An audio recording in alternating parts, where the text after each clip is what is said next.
নমস্কাৰ প্ৰিয় বন্ধুসকল, পুনৰ এবাৰ আপোনালোকৰ এটা স্বাস্থ্য সম্পৰ্কীয় গুৰুত্বপূৰ্ণ ভিডিঅ'লৈ আপোনালোক সকলোকে আন্তৰিক স্বাগতম জনাইছো।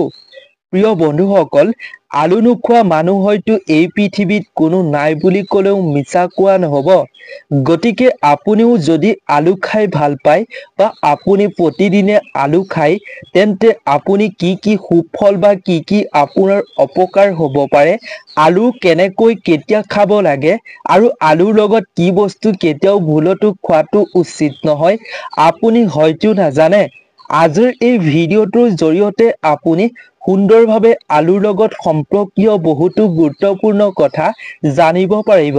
যদি আপুনি আলুৰ লগত এই বস্তুসমূহ খায়, তেন্তে আপোনাৰ শৰীৰৰ বিভিন্ন ক্ষতি সাধন কৰিব।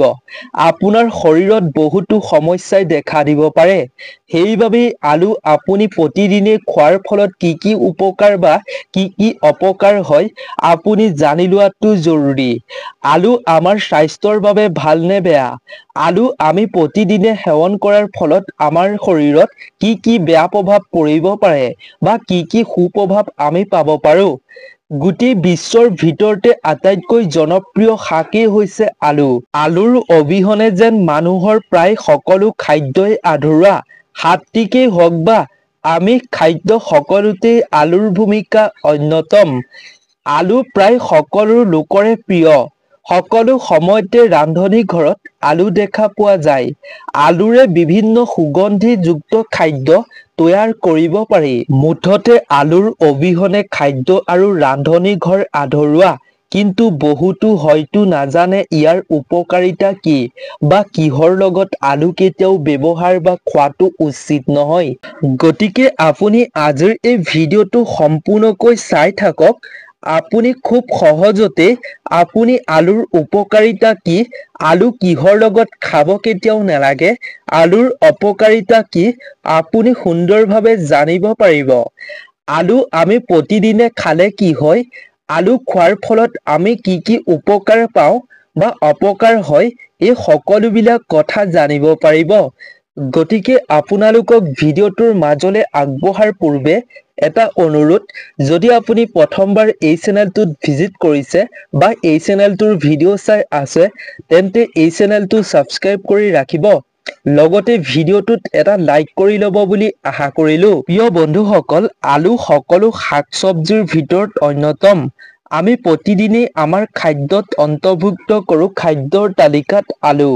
আলু নহ'লে আমাৰ খাদ্য আধৰুৱা যেন লাগে। প্ৰিয় বন্ধুসকল, আমাৰ খাদ্যৰ তালিকাত প্ৰতিদিনে আমি অন্তৰ্ভুক্ত কৰা আলুৰ উপকাৰিতাৰ বিষয়ে আপুনি জানি লোৱাটো জৰুৰী। আপুনি আলুৰ অপকাৰিতা আৰু আলুৰ লগত কি বস্তু খাব নালাগে তাৰ বিষয়ে জনাৰ আগতে আপুনি আলু অত্যাধিক সেৱন কৰিলে কি হয় বা আপুনি আলু খোৱাৰ উপকাৰিতা কি তাৰ বিষয়ে আপুনি জানি লোৱাটো খুবেই জৰুৰী।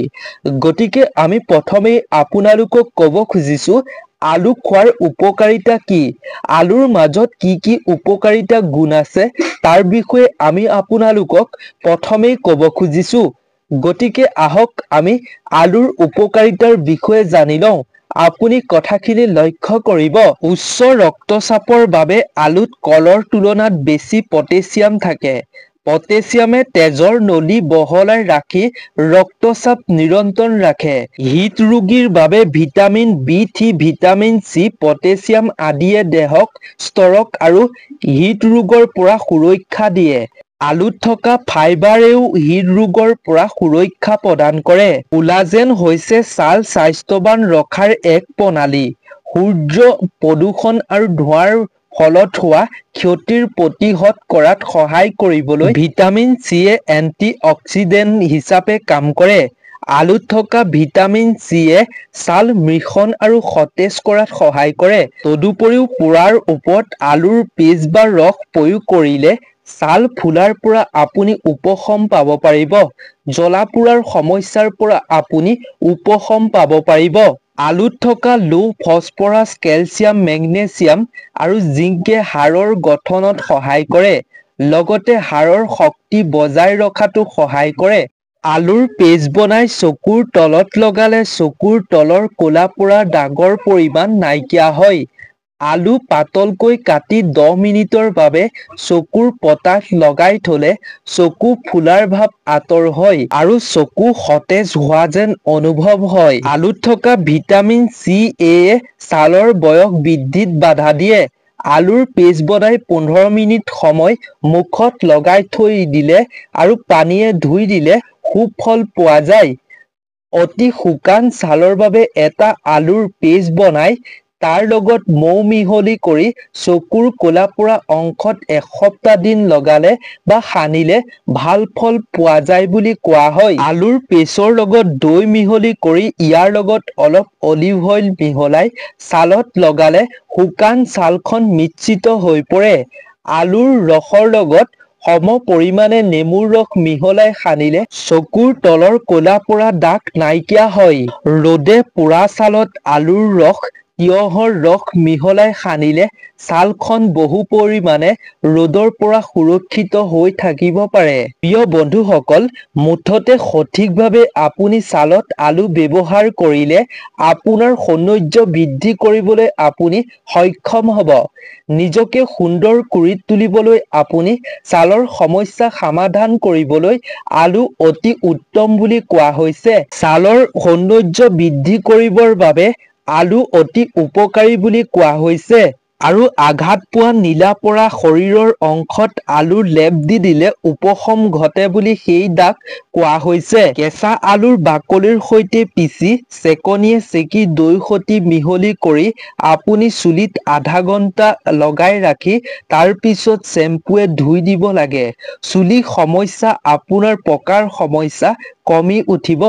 কাৰণ আলুত ভিটামিন চিৰ বাবে চুলি অতি মজবুত হৈ উঠিব। 3ৰ পৰা আপুনি 4 দিন এনেকৈ কৰিলে আপুনি সেই সমস্যাৰ পৰা উপশম পাব পাৰিব। ক্ষীণ দেহৰ লোকসকলে আলু খাই নিজৰ ওজন বৃদ্ধি কৰিব পাৰে কিয়নো প্ৰতি 100 গ্ৰাম আলুত শক্তি থাকে 77 কেলৰি। এলাৰ্জি আৰু চৰম ৰোগত আলু ব্যৱহাৰ আৰামদায়ক আৰু উপযোগী বুলি কোৱা হৈছে। এচিডিটি কমাবলৈ আলু পুৰি পিটিকি খালে আপুনি এচিডিটিৰ পৰা উপশম পাব পাৰিব। আলু খালে মগজু উন্নত হয়। আলুত থকা কে এনজাইম আলফা লিপেইক এচিডে মগজুৰ উন্নত কৰাত সহায় কৰে। আলুৰ মাজত থকা কেইটামান ভিটামিনে মগজুৰ কাৰ্যকলাপত ইতিবাচক প্ৰভাৱ পেলায়। স্নায়ুজনিত স্বাস্থ্য বজাই ৰখাত সহায়ৰ বাবে ভিটামিন বি6 বিশেষ গুৰুত্বপূৰ্ণ। আলুৱে ডায়েবেটিছ ৰোগৰ পৰা সোনকালে আৰোগ্য লাভ কৰাত সহায় কৰে। আলুত প্ৰচুৰ পৰিমাণে পটাছিয়াম থাকে। গতিকে আলুৱে ডায়েবেটিছৰ ফলত শৰীৰত পটাছিয়ামৰ অভাৱ পূৰণ কৰাত সহায় কৰে। প্ৰিয় বন্ধুসকল, ইমানবোৰ উপকাৰিতা গুণ থকাৰ পাছতো আলুৰ লগত আপুনি কিছুমান বস্তু খোৱাটো একেবাৰে উচিত নহয়। আলুৰ যিমানবোৰ উপকাৰিতা গুণ আছে ঠিক সিমানবোৰ অপকাৰিতা গুণো আছে। আলু খালে কি অপকাৰ হয় আৰু কোনসকল লোকে আলু খোৱাৰ পৰা বিৰত থাকিব লাগে, অপকাৰিতা কি তেওঁলোকৰ বাবে, আহক আমি এইবাৰ তাৰ বিষয়ে জানো। তাৰ পিছত জনাম আলু লগত আপুনি কি বস্তু কেতিয়াও খাব নালাগে। আপুনি যদি কোনো স্বাস্থ্যজনিত সমস্যাৰ লগত যুঁজি আছে তেন্তে আলু খোৱাৰ আগতেই আপুনি সাৱধান অৱলম্বন কৰাটো জৰুৰী। বিশেষকৈ কিছুমান স্বাস্থ্যজনিত সমস্যা থাকিলে অত্যাধিক আলু খালে আপোনাৰ স্বাস্থ্যত ক্ষতি হ'ব পাৰে। আলুত অধিক পৰিমাণে কাৰ্বহাইড্ৰজেন আৰু কেলৰি থাকে যাৰ বাবে ই শক্তিৰ এক উত্তম উৎস।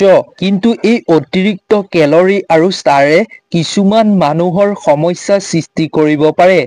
যদি আপুনি কোনো স্বাস্থ্যজনিত সমস্যাৰ সৈতে যুঁজি আছে তেন্তে আলু খোৱাৰ সময়ত আপুনি সাৱধান হোৱাটো জৰুৰী।